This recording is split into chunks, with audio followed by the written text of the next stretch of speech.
You are listening to Leaders and Legends, a podcast produced by Veteran Strategies and featuring conversations with fascinating and impactful men and women who have shaped our world, our communities, and our history.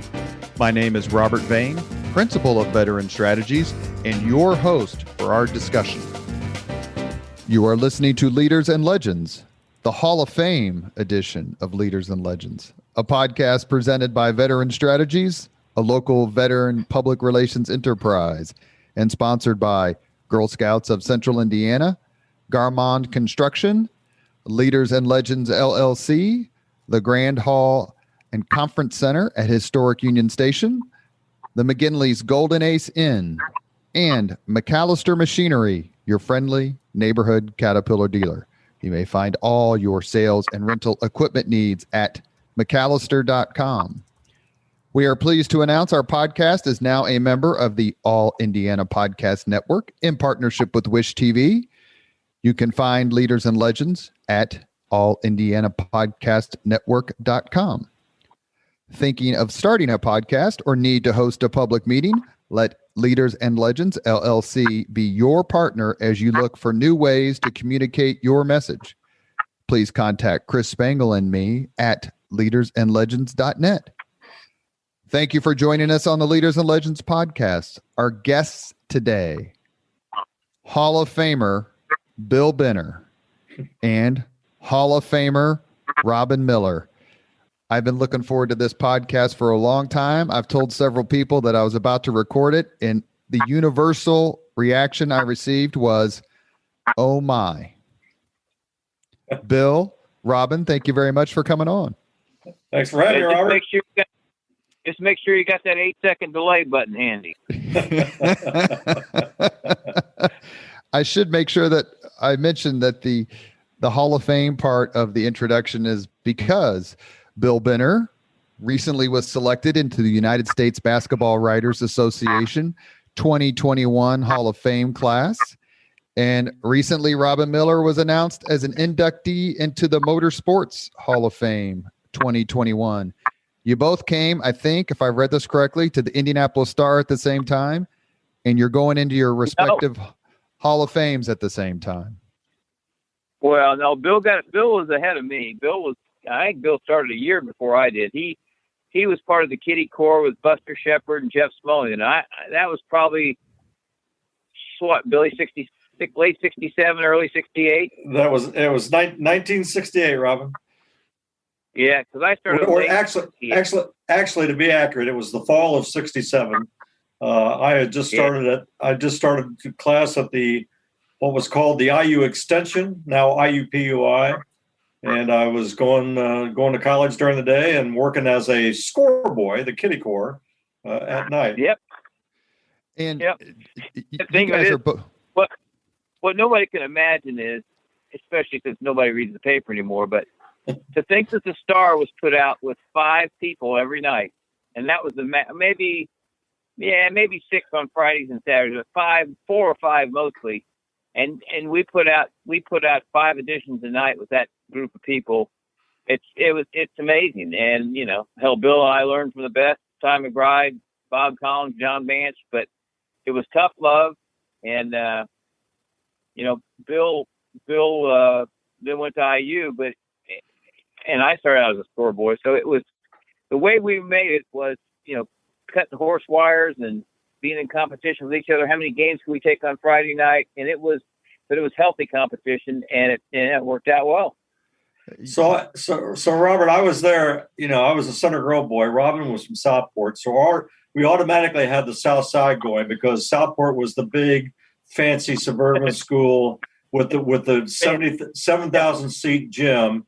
And in comes this wise guy from Southport, and he's trying to, I'm thinking I'm going to be the hot shot here.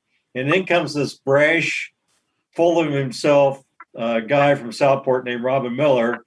And Robin's right. We did have a healthy competition, but we also both realized we had our feet in the door for an incredible career opportunity. And it was up to us to bust our butts to make the best of it. And through the help of Cy McBride and John Banch and Bob Collins, who kind of opened the door and really paved the way for us. Before we knew it, we were getting bylines in the paper. We were working, busting our butts on those nightly editions and watching the Morning Miracle come out every morning, knowing that we had a hand in it. It was an absolute incredible, joyous experience. And the other thing is, and Bill will back me up on this. I mean, Bill went to college and got a degree. I flunked out of Ball State. I mean, you couldn't be any luckier than I was, and I was just at the right place at the right time. But we had a guy like Cy McBride that encouraged us, and I don't know how Bill was writing a little league. I mean, you had to start at the bottom. So Bill wrote little league columns, and that was how he got started. And then they branched out and started covering stuff. And I just went out I love the Speedway, so I went out to the Speedway and I just started doing features and then I'd come in to do my night shift, but I'd interview a driver and I'd come in with a story and, turn it into them and they'd pass it around the room and bust out laughing. You think we're going to publish this in the Indianapolis Star? Are you serious? Try again. But that was exactly what you needed. You needed to have that kind of, it was meaningful. There were some tough guys in there, but it was the best. I mean, Bill took college classes, but I think we had one college class together at IUPUI, but I took one journalism class in the 2 years I was in college, and there was no better education than what we got hands on day in and day out at the start, and you could not replace that. But what Robin had, and I know you want to get to questions, Robert. But No, keep going. But what Robin had, he when he walked in the door, he already had a PhD in Moxie, and so, I mean, he would go out and, like he said, he'd go to the Speedway. He started writing sidebars on the Indiana Pacers, just kind of on his own. And before we knew it, he's making road trips with the Pacers, and I'm still writing little league stuff and going, "What the hell happened here?" Did you really write stories about little league teams? Oh yeah. Well, yeah, there was a pecking order. I mean, you couldn't, Bill got to go cover Butler once and Indiana Central and football. And that was a big deal. We covered Indiana Central and Butler like a major beat. So that was your first step, and then, maybe they'd let you cover a high school game, maybe, but usually, when you're starting out like we did, every Friday and Saturday night was just, we took every game we took so many games on the phone and with a summary and a box score. I mean, you busted your butt for 5 straight hours to put that thing out. But again, like Bill said, I mean, there's no college course that's going to prepare you for being under the gun, under deadline, like we got to experience firsthand. And Robin, was your experience as kind of a someone who didn't go perhaps the traditional route? Did anyone else in the sports department at the Star, at Pulliam's Enterprise Inc., or whatever it was called, did they have that same sort of background, or were you the only one who managed to do it that way? Well, Bill could speak to this. Did David Benner was kind of like, did he go all the way through college, Billy? Well, he started off in Bloomington, so his route was a little bit more traditional, although David Benner got his foot in the door because he dropped out of IU and started as a copy boy and then worked his way over into the sports department. And again, a pretty miraculous rise. Before we knew it, he was covering the Pacers. So, and he's your younger brother? Yeah, my younger brother, David. Yeah. But see, those opportunities existed then. They don't exist now. You got to have college. Yeah. You got to have a college degree. You got to go through an internship program. And so we were truly and very fortunately ahead of that kind of curve. Robin, did you join the Star or get into the hot sports? Did you get into sports journalism with the goal of covering motorsports, the 500, or did that just kind of happen naturally? No, I mean, Bill probably did the same. I was a sports editor in my high school newspaper, and I loved sports, and I was a terrible student, and I couldn't concentrate on anything but sports, and so I stood for Jim Hurtubise when I was 18 at the Speedway before I started working at the Star, and I followed him around the Midwest, and I loved racing. But you can't ever, when you're answering the score phones like Bill and I were, like we used to laugh. We used to say, why would somebody care who won the Brown-Harvard basketball game? Who cares? Well, they were all gamblers, but we didn't know. I mean, we had no idea. So I don't know that there was anything. Bill liked college sports a lot, and so that was kind of. But then before he got the IU basketball beat, he was the Pacers beat writer, and that was probably some of the best experience he's ever going to get. But he always liked, I think probably I'm speaking for him, but basketball was probably his favorite sport to write about stuff. And then he got to branch out and do the Olympics and Pan Am Games and stuff like that, which is probably the best writing he ever did. But I don't think anybody goes into I don't know that we went in. We were just trying to make sure nobody got mad at us and threw us out. And we had, there were times when there was just a couple of us in there because some of the boys went out for dinner and never came back because they got plowed. They were drunk. So Bill and I learned how to lay out the paper probably sooner than we should have too. Bill, was basketball? I know we talked about this in the podcast that I recorded with you a couple of years ago. Actually, I think Bill was my second podcast guest, but is basketball something you kind of focused on? Well, I mean, yeah, because when I finally became full-time after I left Bloomington in 1971, spent a short time in the Army, then when I started off covering high school sports, and certainly high school basketball was the king then. And so I covered high school sports, primarily basketball, for 3 years after I got out of IU. And then in 1974, as Market Square Arena opened, Dave Overpeck, who had been the Pacers beat writer, they brought in a hockey team, the WHA in Indianapolis Racers. Overpeck loved hockey and wanted to cover hockey. Wayne Gretzky was on that team for a short time. So Overpeck gravitated to the hockey team. That opened up the Pacers beat, and somehow they anointed me, and that's kind of really where it all took off for me. But Robert, again, by the force of his personality, the force of his incredible work ethic, he went and created. Ray Marquette was the motorsports writer for the Star at the time. But Robin, just because this incredible work ethic, he go cover stories at the Speedway during the day, and then come back and work the desk or the slot at the Star that night. And like he said, he stooged for Jim Hurtubise. He was he stooged for a guy named Bill Finley, who was an IndyCar builder back in the time. And Robin just made his way into that beat, and eventually really took it over and became the premier open wheel motorsports writer of the era, which continues. And explain what stooge means. But I gotta say that stooge, well, that you did errands and stuff, and you weren't allowed to touch the toolbox. Stooges,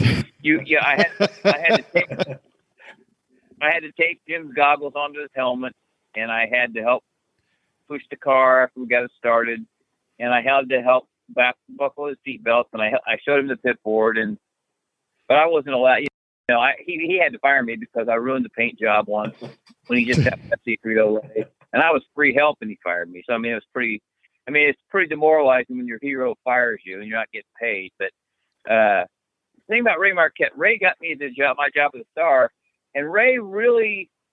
He didn't like racing anymore. He loved IU basketball and football. Ray liked anything that kept him out of the office, bless his heart.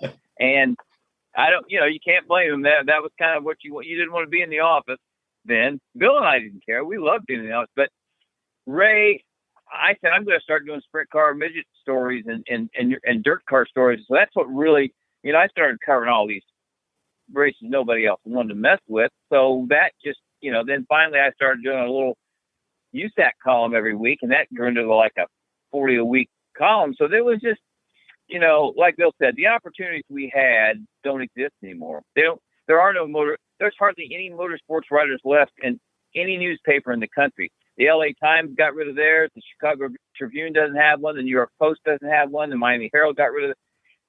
So, it's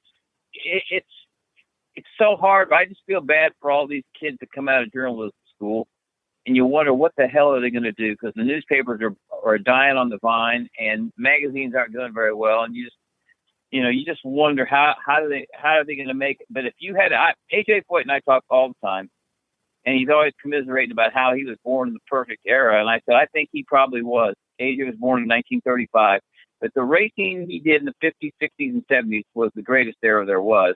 It was also the greatest era for basketball. And I was just thinking about this before we started this thing. This is the weekend, fellas, of the high school. This is the week of the high school basketball tournament. You know what a big deal that used to be in Bill Benner and I's life? I mean, you couldn't wait to get the drawings and the pairings to see who was playing who. We covered every game, Tuesday, Wednesday, Thursday. It was unbelievable, and it was exciting. And now nobody even knows it exists.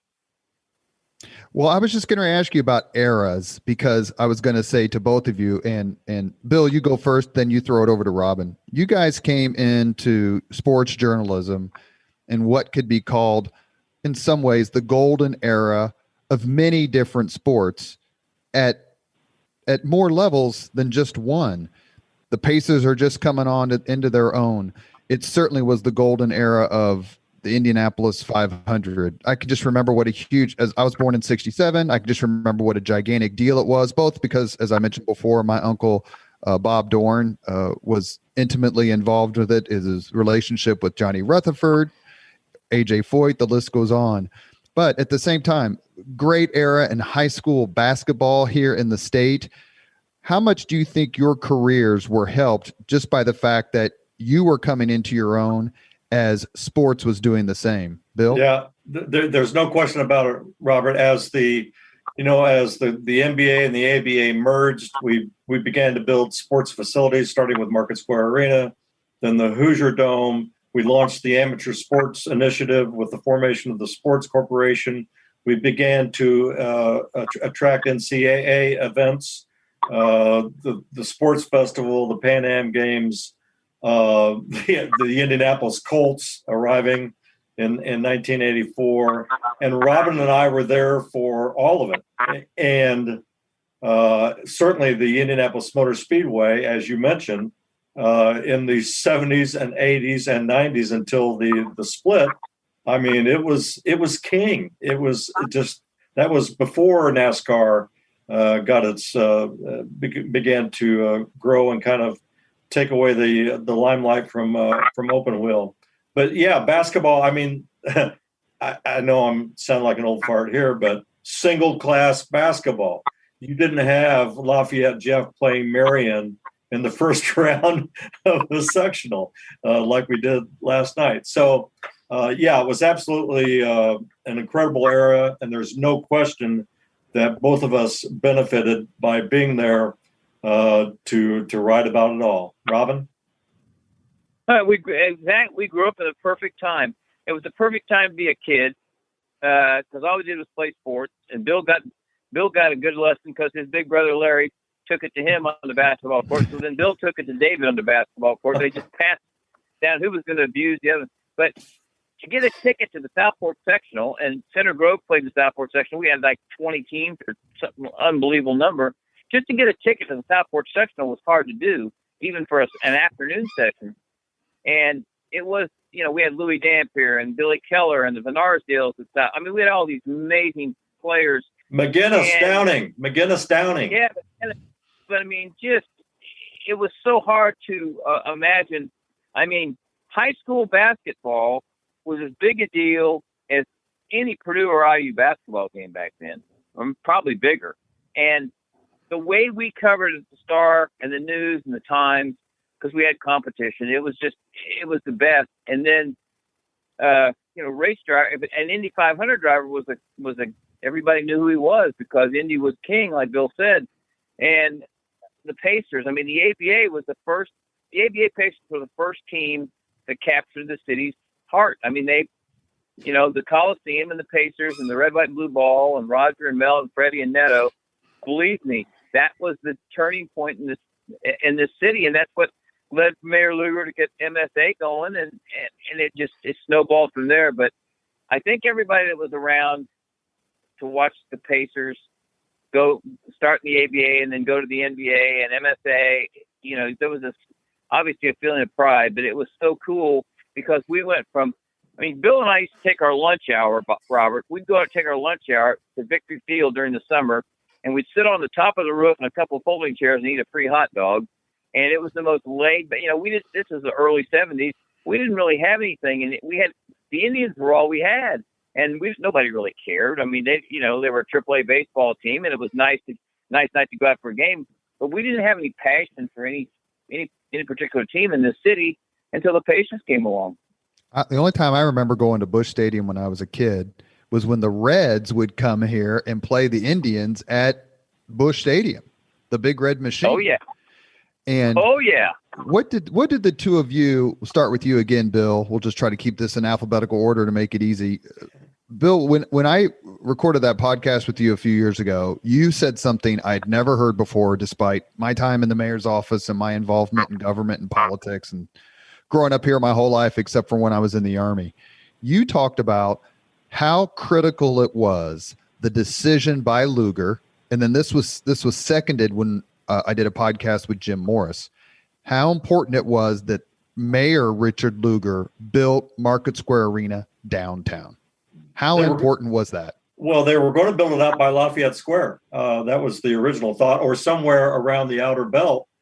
And Lugar had the vision to say, we need to do this. If we're going to do it, we're going to do it downtown because we need to reverse the nightly migration to the suburbs. And it was such incredible foresight, aided by people like Jim Morris, to build MSA downtown. And, shortly thereafter, we began to get some restaurants. Back in the day, and as Robin will tell you,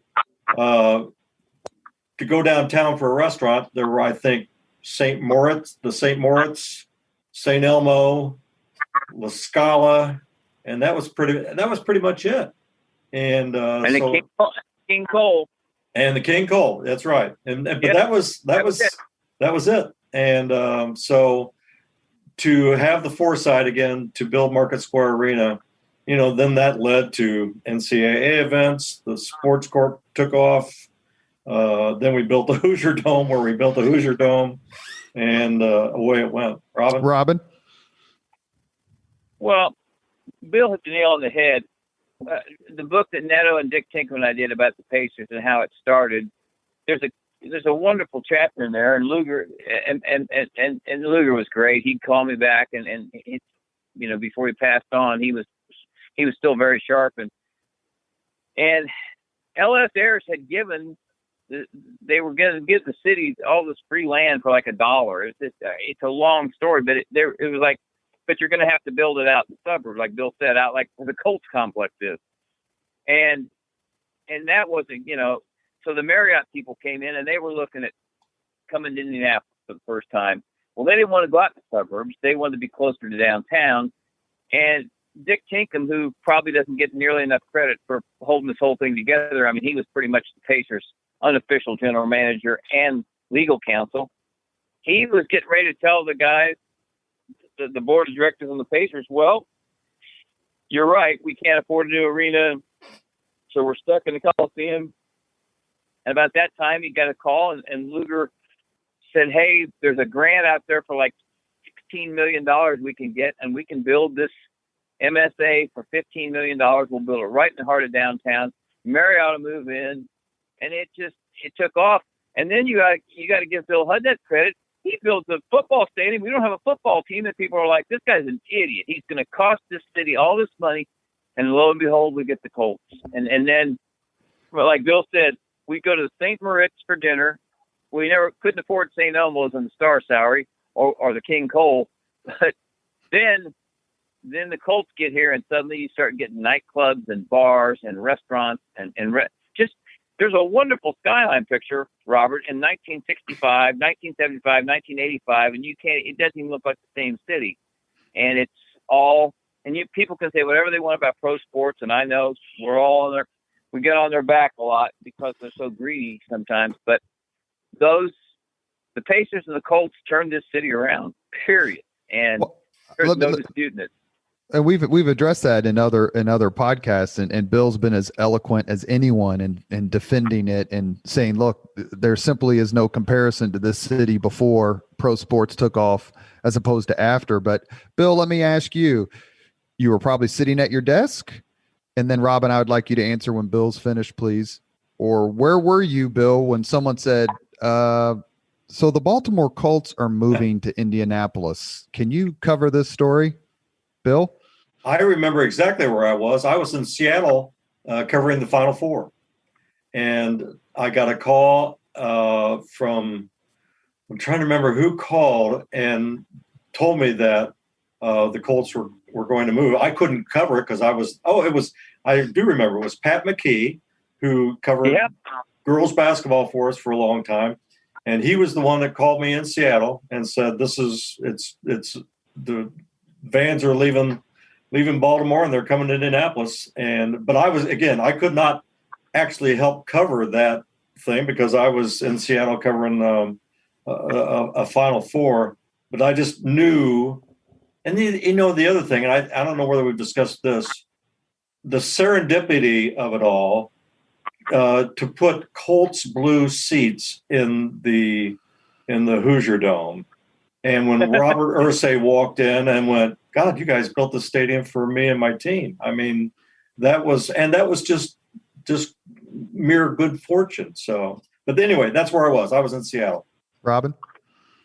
I was at the Long Beach Grand Prix covering the IndyCar race, and I'm not even sure I got a call. I just remember maybe hearing about it and then calling John Banch or Bob Collins and just saying, is it true? And they're like, yeah, it's going to happen. And then John he loved pro football. And so he didn't want to be the assistant sports editor anymore or a columnist. He just wanted to be a pro football writer. And that's what he became for the next 20 years.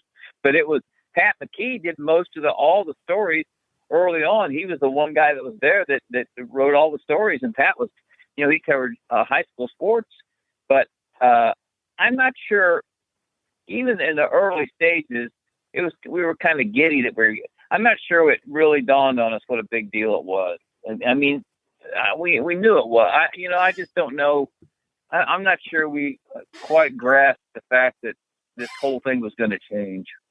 But you must have had friends, sports writers from other cities like a Denver or Cincinnati or Chicago who knew what a big deal it was. Did you reach out to them or have some sort of conversation with people from other cities and go like, how is this going to change our sports department and how we cover sports and how it's going to change our city? Bill, did you remember anything, a conversation like that happening?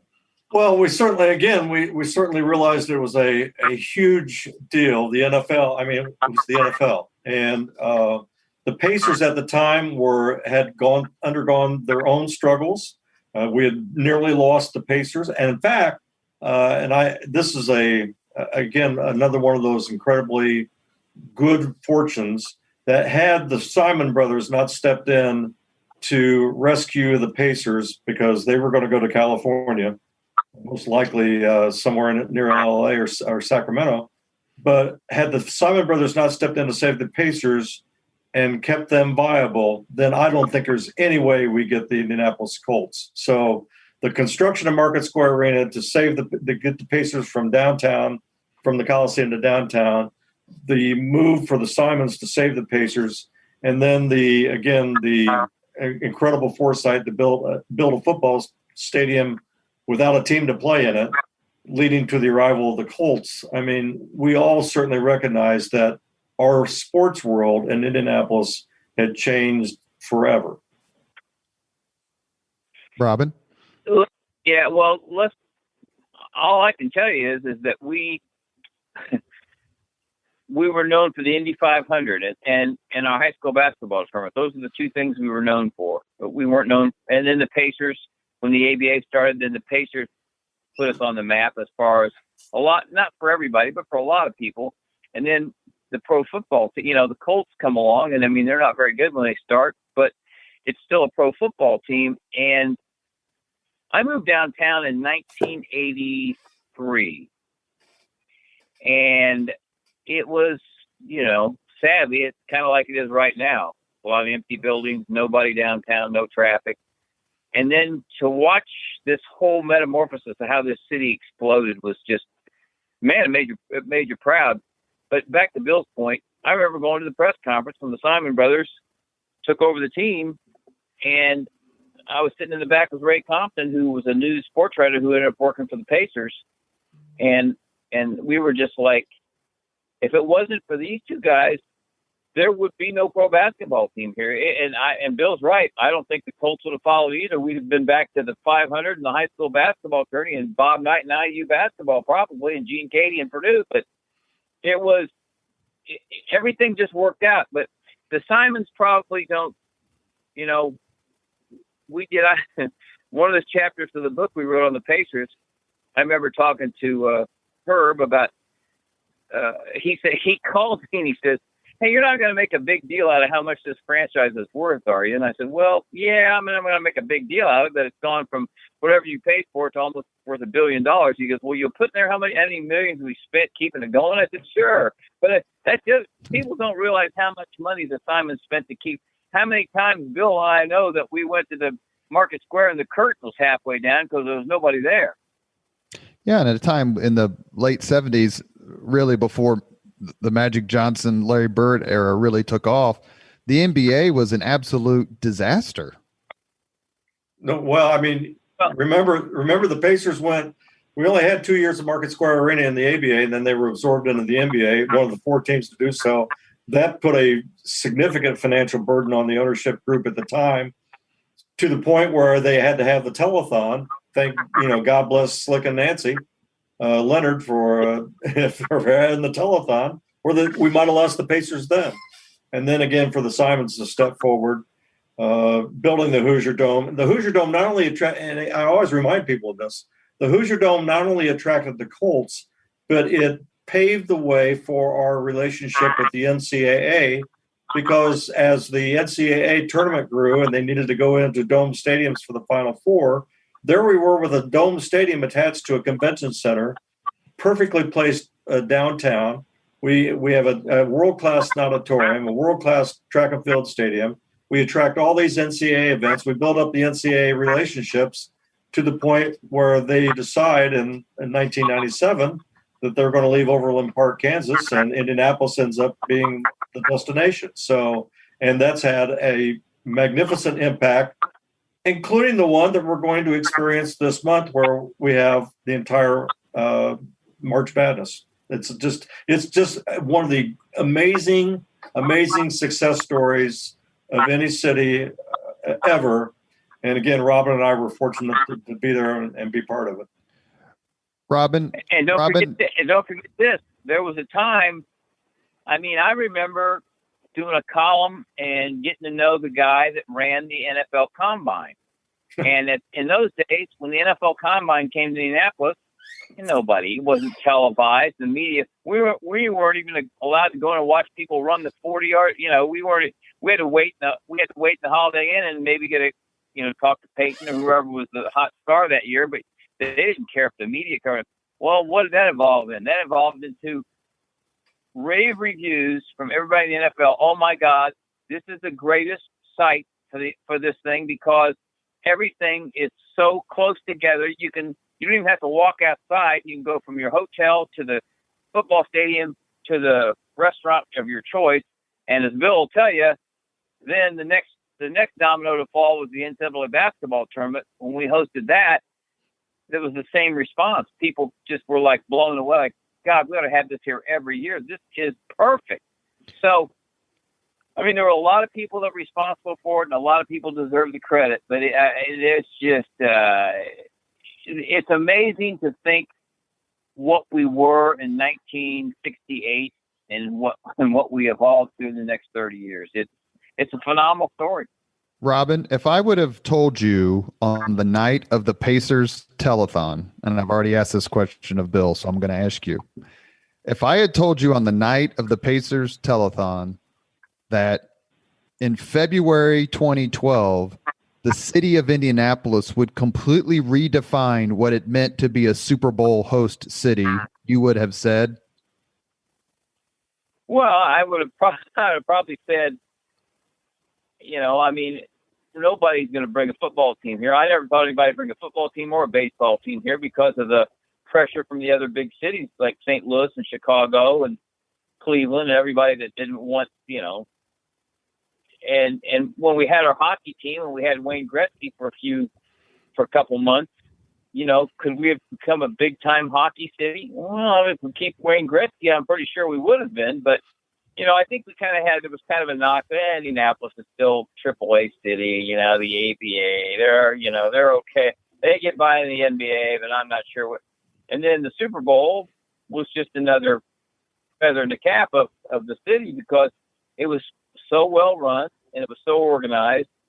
And these people love the fact that they don't have to go, they can walk everywhere. And obviously we had great weather that year, the Super Bowl, but people can walk everywhere to get to the events and the NFL experience they had for all the kids and stuff. I mean, it was, it was something that I don't think anybody can envision. You are listening to Leaders and Legends, a podcast presented by Veteran Strategies, a local veteran public relations enterprise, and sponsored by Girl Scouts of Central Indiana, Garmond Construction, Leaders and Legends LLC, the Grand Hall and Conference Center at Historic Union Station, the McGinley's Golden Ace Inn, and McAllister Machinery, your friendly neighborhood Caterpillar dealer. Our guests are Hall of Famer Robin Miller and, I guess, two-time Hall of Famer Bill Benner. Robin, let me ask you a question. I've wanted you to ask this question since you agreed to come on the podcast. So, who has the worst temper, Bob Knight or AJ Foyt? Well, it probably Bob Knight. I mean, Bill was closer to Bob. He didn't want to be. Bill was closer to Bob Knight than I was. I mean, he despised me, but I always made it a point to ask him one question every press conference just so he'd have to look at me. But I don't. You got to remember, Bob Knight was dominating 18-year-old kids, and they were scared to death. And you hear all the stories now. I mean, everybody, when he came back to Assembly Hall and all the guys that showed up, I mean, they all kind of appreciate him. Foyt was, AJ was fine if you just, people would go up to him after the engine broke or the car blew up or something happened and stick a mic. AJ worked on his own cars and his engines, and he was so intense at the racetrack. He just didn't, there was no PR people then, and he was there to race and to win.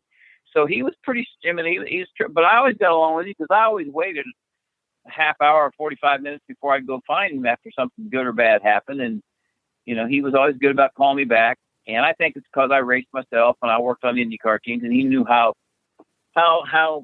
entrenched I was into racing. But I think Knight, Bill can answer this better than I can, but Knight had a circle of writers that he kind of, would feed stuff to and that were on his, and I think they probably stayed that way most of the time, but, he was friendly to Bill for a while, and then friendly to John Vance for a while, and then he'd turn on him for no reason whatsoever. It's just, Lou Henson said it best. He was the consummate bully, and he wanted to bully, and the guy was a great basketball coach. There's no doubt about it. I mean, there's no arguing with any. There's no statement that he's one of the great basketball coaches of all time. But he was a basketball coach. He wasn't a general. He didn't win a war. We were playing. These are kids playing basketball, and I think some of the things he did to people, whether it was Neil Reed or whoever it was, to me, it was uncalled for, and the fact that, to show how tough you were, you had to act like that with these kids. I don't know. Maybe it's a toss-up to see who had the toughest temper. In AJ, in his heyday in the 70s, when he was winning all these races and stuff, I mean, he could fly off the handle pretty quick. But shit, he's such a pussycat now. All these people have come along in the last 20 years. God, AJ, what a great guy. I mean, he's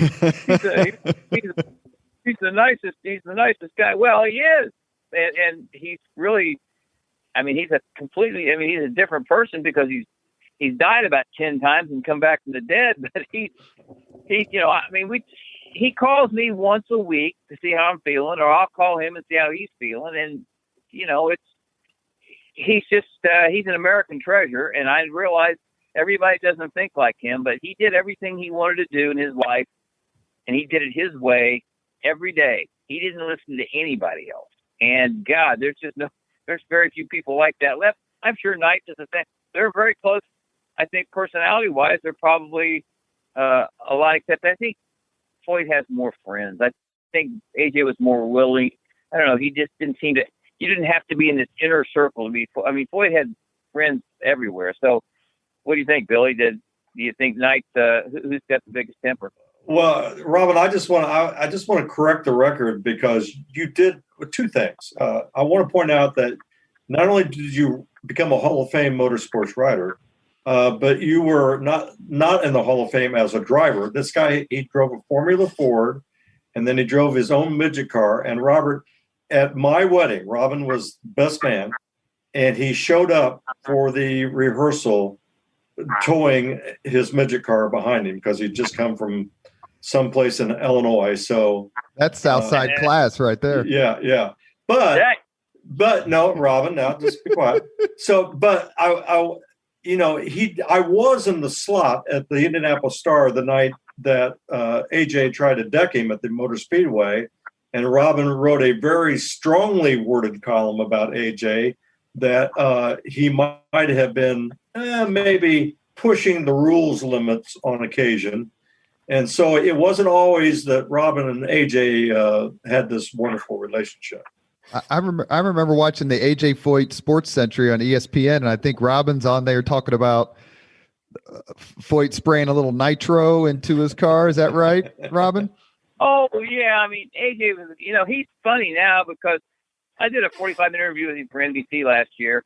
And near the end of it, I said, okay. I said, I want the truth. Who's the best cheater, you or Smokey Unique? And man, he thought he had to think for 10 seconds before I guess Smokey was pretty good. He goes, I can hold my own with him. But that was the only time Foyt and I ever tangled. And it was because one little sentence in the story in the Star, and he smacked me in the back of the head.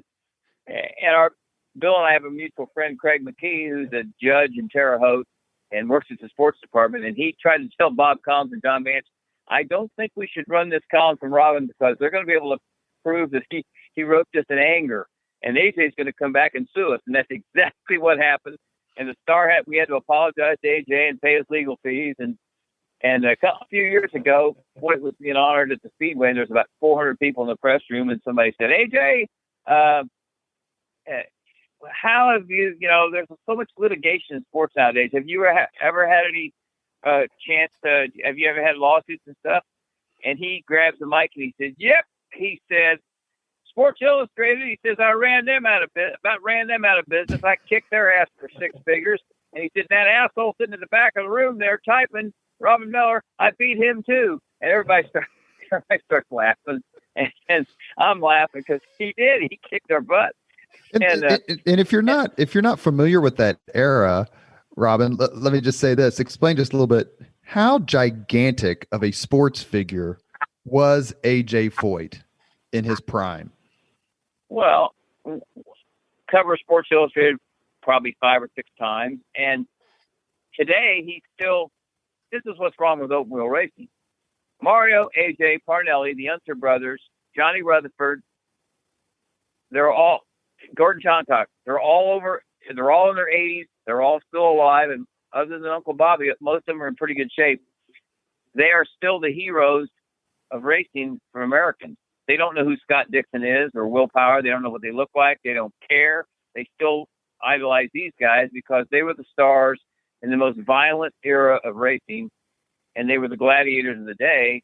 And, I used to take Parnelli to lunch every Christmas Eve. I got to see my sister and my nieces, and we go to the same place every Christmas Eve for lunch. And Parnelli gets stopped 2 or 3 times, or they come up to his table, and he would go, first of all, how do they know who I am? And secondly, why would they want my autograph? I'm an old man. I said, Rufus, you don't understand the impact you had on people's lives.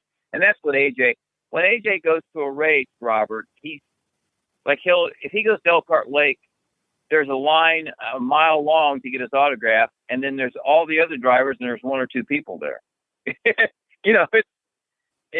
It's just, when those guys are all gone, I don't know what I mean. To me, you pick up the phone and call Mario, and he gives you the greatest quotes in the world because he can put everything in.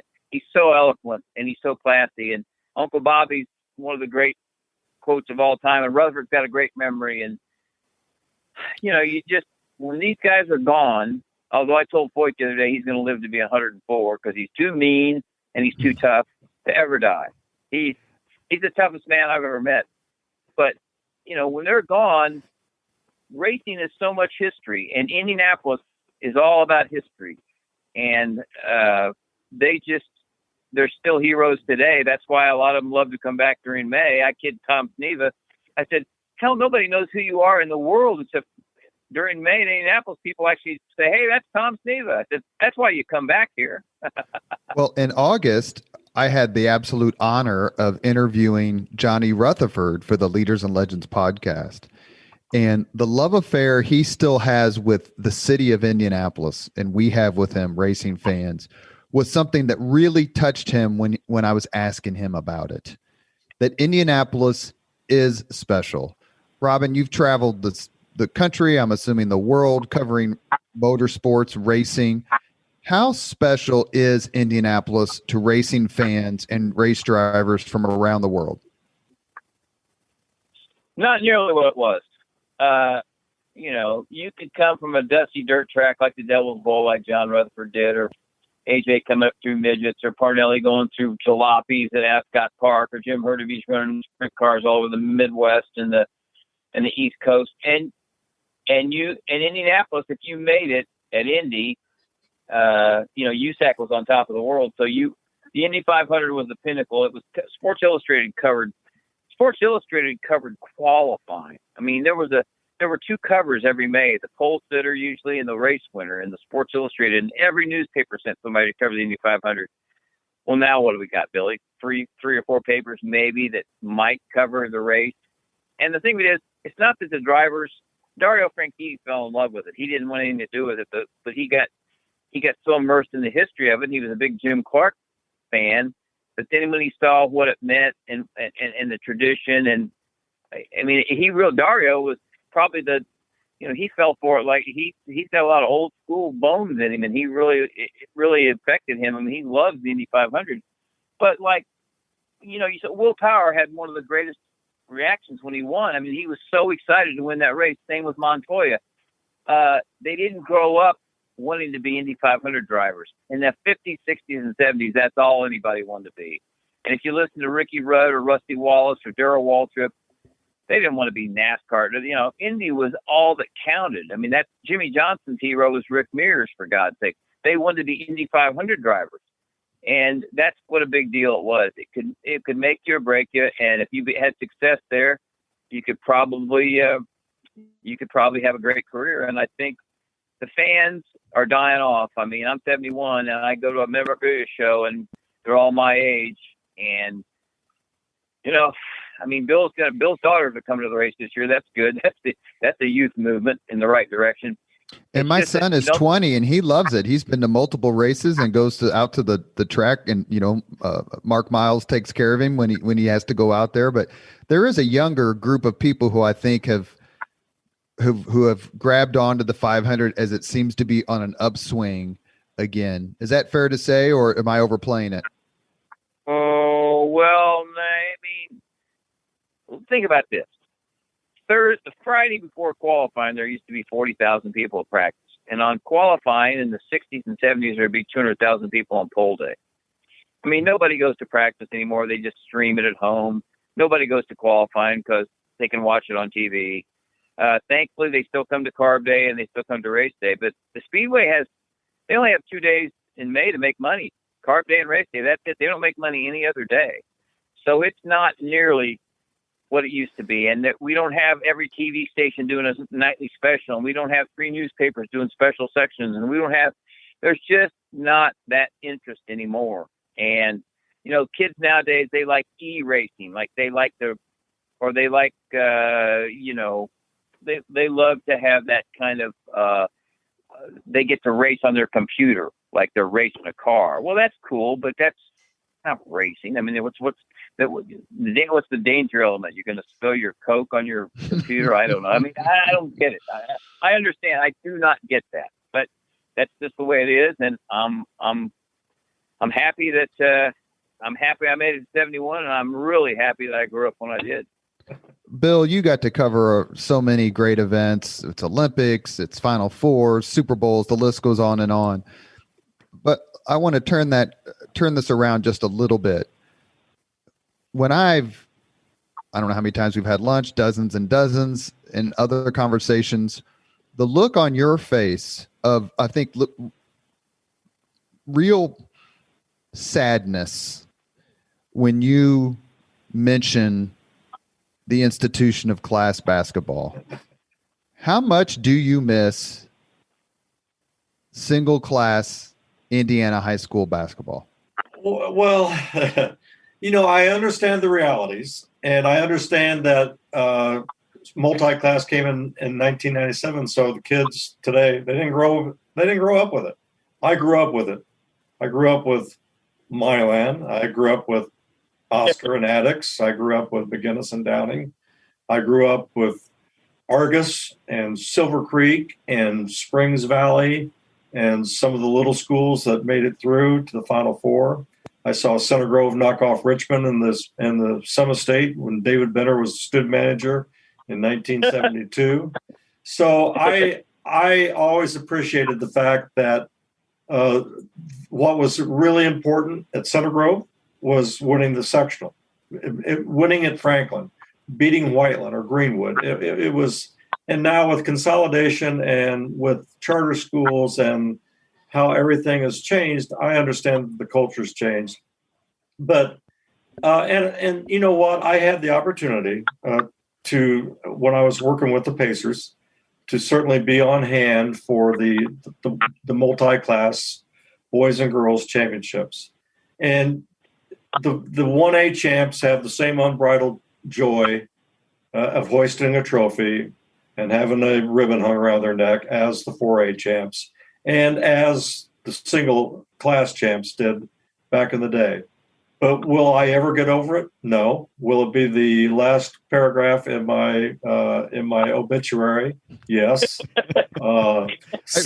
We should say that Bill Benner ends almost every single one of his Facebook posts with "Get off my lawn." That's right. That's right. So, but I appreciate, again, I appreciate that, the world has changed, and like Robin talks about, the media, and it's just a different world. So, Robin, which was a worse decision, class basketball or the IRL cart split?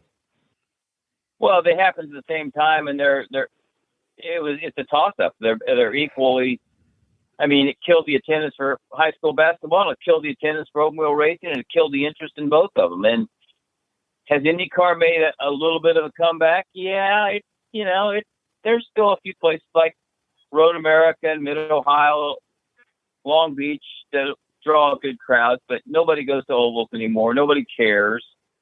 Nobody comes to IndyCar practice or qualifying. High school basketball tournament. Did you see any of the highlights last night? Did you see the pathetic crowds at these games? I mean, no, they just don't. People just don't care like they used to. Now, I'm not saying that obviously the parents do, and the kids work hard, and the girls practice hard just like the guys do. And I get it. And like Bill said, you can't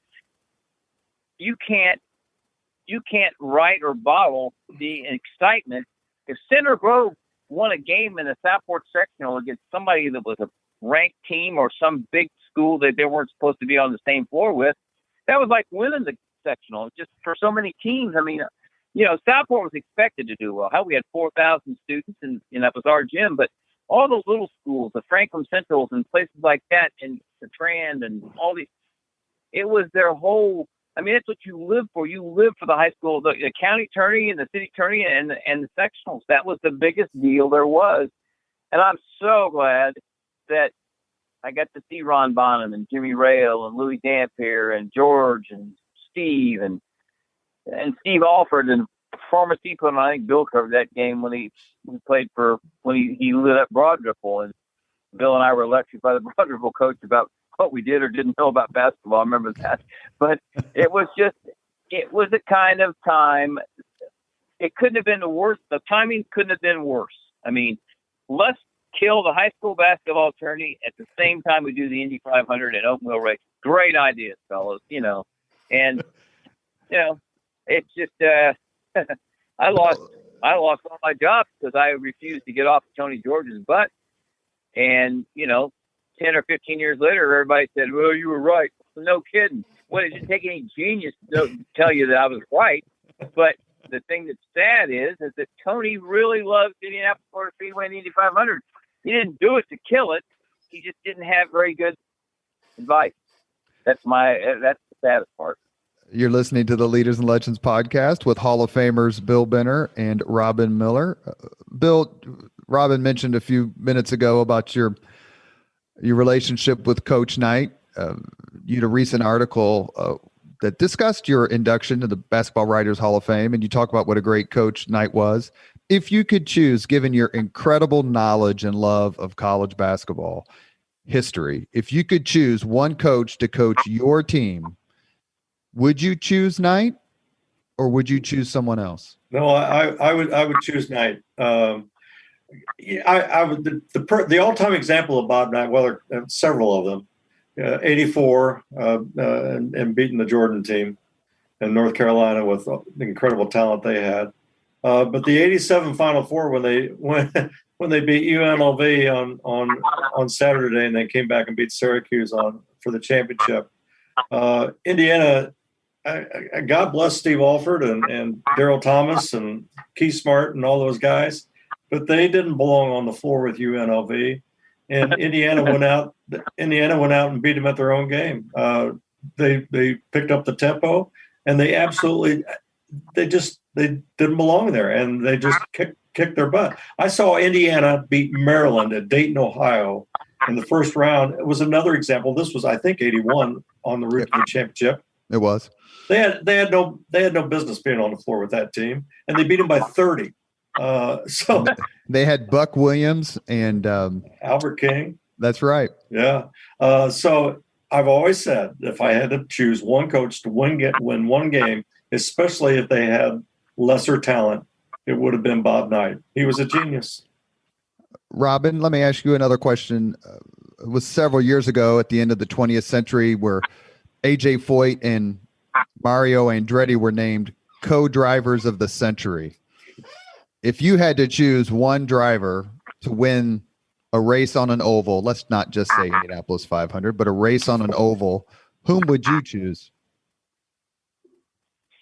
I'd choose AJ on the ovals and Mario on the road course because they're coupled. They're 1 and 1A. But let me give you a little background. When the Associated Press named them the co-drivers of the century, of course, I had to write a story about it. I called Mario up and he said, he goes, it's what can I say? He said, it's an honor to be named in the same breath with AJ Foyt, and he was the yardstick when I started racing, and he still is. And if you finished a race and he was behind you, then you realized that you had accomplished something really special. So I called Foyt up, and of course, what he said was, "Well, bullshit." He said, "Let's have a runoff. There ain't no ties." He said, "Let's just decide it right now." I said, "Well, what do you suggest you're going to?" I said, "As fat as you are, the only thing you could race is a school bus." And he said, because I'm pretty brave 2,000 miles away, and he said, "Yeah, you're right. I need to lose about 10 or 15 pounds." I said, 10 or 15 pounds? And, but he knows they have such a great respect for each other. And no matter how AJ acts like Mario doesn't really count or not really friends, that's a crock because they're buddies. I mean, AJ called Mario on his birthday Sunday. Mario turned 81, and they're just there were two guys along with Parnelli and Dan Gurney that they were those are the 4 Mount Rushmores of my lifetime, and they could drive anything, anywhere, under any conditions, and they don't make drivers like that anymore. I mean, I'm not saying Scott Dixon and Will Power, Colton Herta, guys like that. I'm not saying they couldn't do it. I'm not saying they couldn't run the dirt and they couldn't run stock cars and they couldn't run Formula One. They're just never going to get the opportunity. And those guys not only got the opportunity when they ran with it, they won and they did things that people just, no one could believe they could show up and win a race, whether it was a Trans Am race, a NASCAR race, a Formula One race, Can-Am, IndyCar. It didn't make any difference. I mean, that's how special those four guys were. There's an excellent article in Sports Illustrated that was written, 25 or plus years ago now, and it's called Twilight of a Titan. And I think William Knack wrote it about A.J. Bill Knack wrote it. Yeah, it was William Knack, because I spent about 4 days with him. A brilliant article about A.J. Foyt. We end all Leaders and Legends podcasts with the same 5 questions. However, these 5 questions are different. So we'll go in alphabetical order with the answers, Bill Benner and Robin Miller. Bill, you answer first, then Robin take over. Question number 1.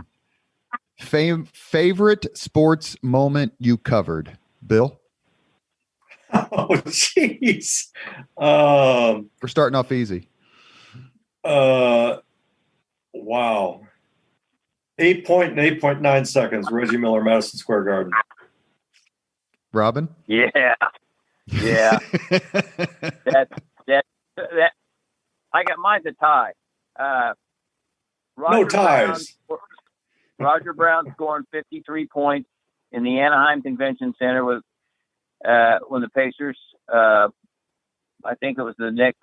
I'm not sure it was. I don't think it was the title game. It was the game before they won their first title. And Bill Sharman. I think Jerry West might have been there. Bill Sharman was the coach, and I think after the game, Jerry West said that's one of the greatest performances I've ever seen. And of course, the 1982 Indy 500 with John Cockenmears, the most exciting Indy 500 ever.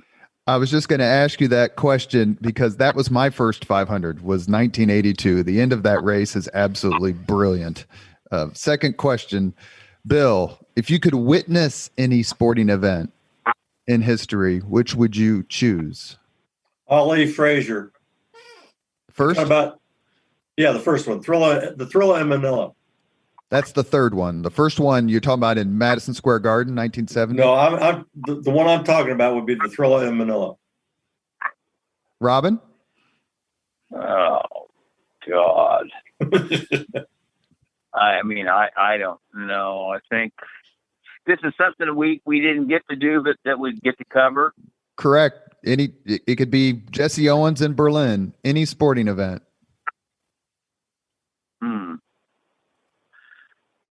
Milan Muncie Central. Yeah, Milan Muncie Central would have been pretty cool to cover. That's a good one.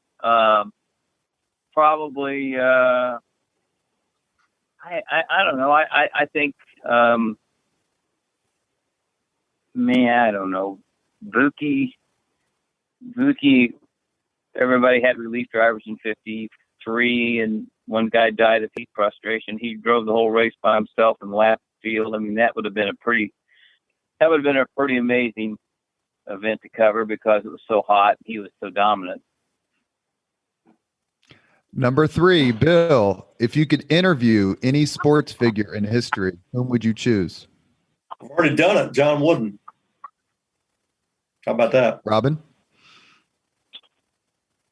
Well, I'd say Mickey Mantle because, I'd say Mickey Mantle sober because the one time that I got to interview Mickey Mantle, they opened a Mickey Mantle menswear store on the east side of Indianapolis in 1970. And I begged Simon McBride and John Bench, you got to let me go interview Mickey Mantle. They said, are you stupid? We're not going to let you interview Mickey Mantle. He wouldn't talk to some little pissant like you anyway. and then I figured out they were messing with me. So they finally sent me out there, and the only other guy out there was Chuck Marlowe. And he goes, "Do you mind if I talk to him first?" I said, "No, that's okay." Well, Mick showed up a half hour late, and it took 2 guys to get him out of the car, and he was gassed. He could not put a sentence together. Went to the restroom, threw up, came out. They let him back out to the car, and they apologized. And I went back and wrote some glowing tribute to him and made up a couple quotes. But I think as Mal got older and he got I'm not sure wiser, but he came around a little bit as to what his lot in life was. He might have, if he'd have been honest, he would have been a pretty interesting interview. Question number 4, Bill Benner. Who is your choice as the greatest Hoosier sports icon? Oh, man. Well, you know what? You can have a tie. So Okay. Slick Leonard would be right there at the top. National champion at hit the winning free throws. Indiana beats Kansas. Coached the Pacers to championships. Resurrected the Pacers at the telethon. Went on to become radio icon. And as Robin proclaimed about AJ, I would proclaim equally about Slick, the toughest SOB I've ever run across. Oh, yeah. So I think I might have to put Slick at the top of my list. Now, Bill, Slick Leonard's coming on my podcast. Do you want to co-host? I would love to. All right, we'll make that happen. Robin, greatest Hoosier sports icon. Well, Oscar Robertson and Slick and Larry Bird. I mean, that's a cop-out, but those three guys, pretty, well, I don't know how you separate them. I really don't. I mean, I hear all these guys talking about triple doubles in the NBA. Oscar averaged a triple double, for God's sake. I mean, people have no idea. Today's basketball fans have no idea how great Oscar Robertson really was. And Kareem Abdul-Jabbar was asked about the best players he ever faced. And he said, quote, Oscar was scary and Larry Bird was the smartest player I ever played against. So you're in good company there, Robin. Last question, Bill. Well, yeah. Go ahead, Robin. Go ahead. No, I'm just saying. And Slick, it speaks for himself. I mean, we need to have a statue of Slick out in front of the Banker's Life because he is the Pacers. That's a great point. Last question, Bill Benner, all-time favorite sports journalist who isn't on this podcast. Frank DeFord was brilliant in the day. I mean, brilliant. Bob Ryan at the Boston Globe, one of my all-time favorites, another brilliant writer. But again, I'm using multiple names. I'm going to go back to Jim Murray, LA Times. Robin? Hands down, Jim Murray. He can pick up the best of Murray and just pick. It's like reading ball 4. You just start reading on any page and you're going to be laughing and smiling. He was unbelievable. He was so far ahead of everybody else. And the guys Bill mentioned were good, but nobody could touch Jim Murray. I mean, Bob Collins was a great writer, a great columnist, but there was nobody like Jim Murray. Never has been and probably never will be. And Robin, let me ask you a quick follow-up on that before we end the podcast. Jim Murray famously, and correct me if I'm overstating this, famously somewhat turned on the Indianapolis 500 with his famous quote, "Gentlemen, start your coffins." I think was that after the 73 race that was so deadly? 74. Was it 74? No, 64. Oh, 64. Sax McDonald, 64. Why did he turn on the 500? Did you ever have a chance to talk to him about it? Well, he didn't really turn on it. That was just his. I mean, everybody came down on him. Jim loved IndyCar racing. He came back every year. He married an Indianapolis girl, Linda Ahern, and he went to Long Beach every year. I mean, that was a bad rap. He loved IndyCar racing and became really good friends with Mario and the Unsers. AJ even liked him. And it was just, it was a line that he used for a deadly race that killed 2 drivers, and no one had seen that. The race had never been stopped for an accident before, so he was just responding to what he'd seen, but he didn't have anything against racing, and he really liked Indy 500. I remember when he came back in 96, and he hadn't been to the race in a few years, and he walks around Gasoline Alley, goes, he couldn't see, goes down, sits in the press room, gets his little typewriter out, starts typing, comes down to the star room, and he says, "Would you come down and read what I wrote?" And I said, "Yeah, you need me to proofread your copy, Murray. Sure, I'll be right." No, he says, "Come on now." He goes, "You're here all the time. You're around these guys. I don't know if I'm on the right page or not." So I go down and I start reading this thing, and I burst out laughing because He says, I came back to Indianapolis and they moved. There's no Penske, there's no Unser, there's no Andretti. He goes, the Toledo Mudhens have taken over the World Series. He goes, what happened to it? Was so funny and so spot on and so well done. And the Speedway just cringed because here's the greatest sports writer of all time that just disemboweled him. And Murray was my hero. I mean, he goes, now don't patronize me. I said, I'm not patronizing. This shit's great. You nailed it. I mean, you absolutely nailed what's wrong. And it was just, it was vintage Jim Murray, man. You have been listening to Leaders and Legends, a podcast presented by Veteran Strategies. Go ahead, Bill.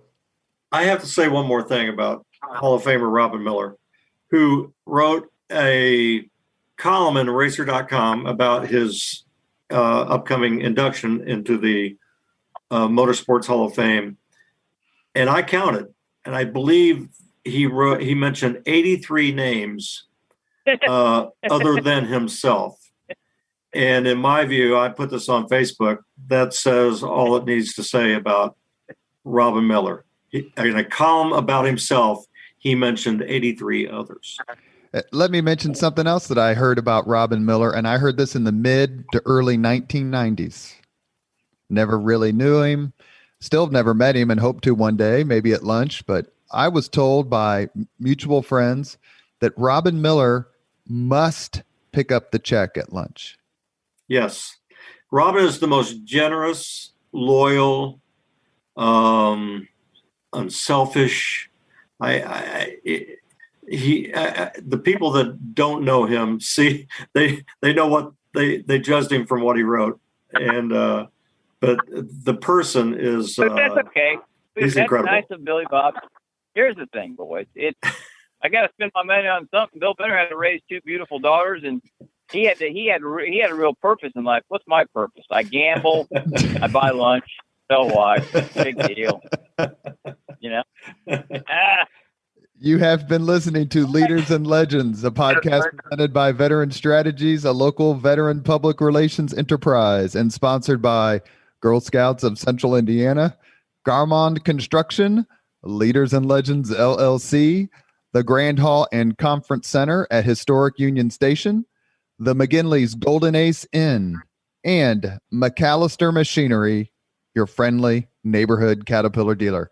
Our guests have been Hall of Famers and damn good friends, Bill Benner and Robin Miller. Thank you both very much for coming on the podcast. My pleasure. Thank you. I had a lot of fun, but you got more sponsors than Roger Penske. You might have to get into a different business. I'm happy if Mr. Penske wants to be a sponsor. And hey, Robin, if you can get AJ Foyt on the podcast, I'll let you buy me lunch. He might be stealing one of your sponsors. He hears how many you got. All right. Always fun talking sports with Billy Bob and you. Thanks again, Robert.